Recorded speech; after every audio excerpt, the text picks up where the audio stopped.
Hari umusirikare yanyurujwe ejo ku mugoroba mu gihe cy'isaha 12:30 bikaba vyabereye mu Carama.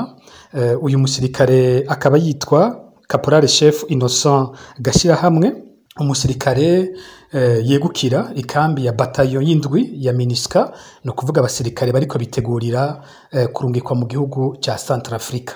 Uyu musoda ababibonye batubwiye ko yafashwe n'abagabo batandatu. Abagabo batandatu bari bambaye impuzu zisanzwe ariko ngo bafise inkoho zito zitya bita pistolet.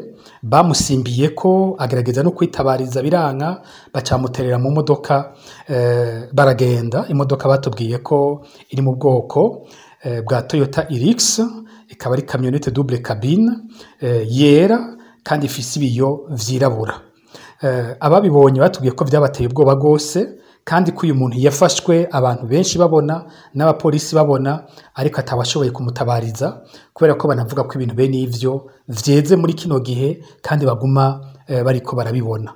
Eka mbere na twebwe muri Fokode no muri Ndondeza turavyemeza ko kuva mu mpera z'ukwezi kwa gatanu turonka amakuru menshi cane y'abantu bariko barafatwa atawuzi iyo baca bajanwa. Imiryango myinshi bandanya kubaza ababo iyo bajanywe. Ku makuru twaronse kuri no musirikare batubwiye ko yarasanzwe atorohewe, yarasanzwe ngo abonwa nabi n'abamurongoye, ku buryo benshi nabo nyene yavyikeka ko ashobora kwicwa umwanya uwo ari wo wose.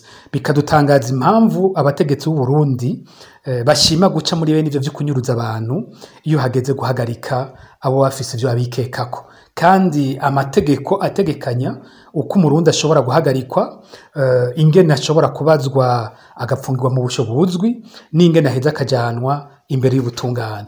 Ariko ibi bakora vyo kubanza kubanyuruza bakabapfungira ahantu hatazwi, imiryango ntibimenyeshwe, nivyo bikunze kuvamwo bimwe vy'abatinda bakabugwa irengero ryabo.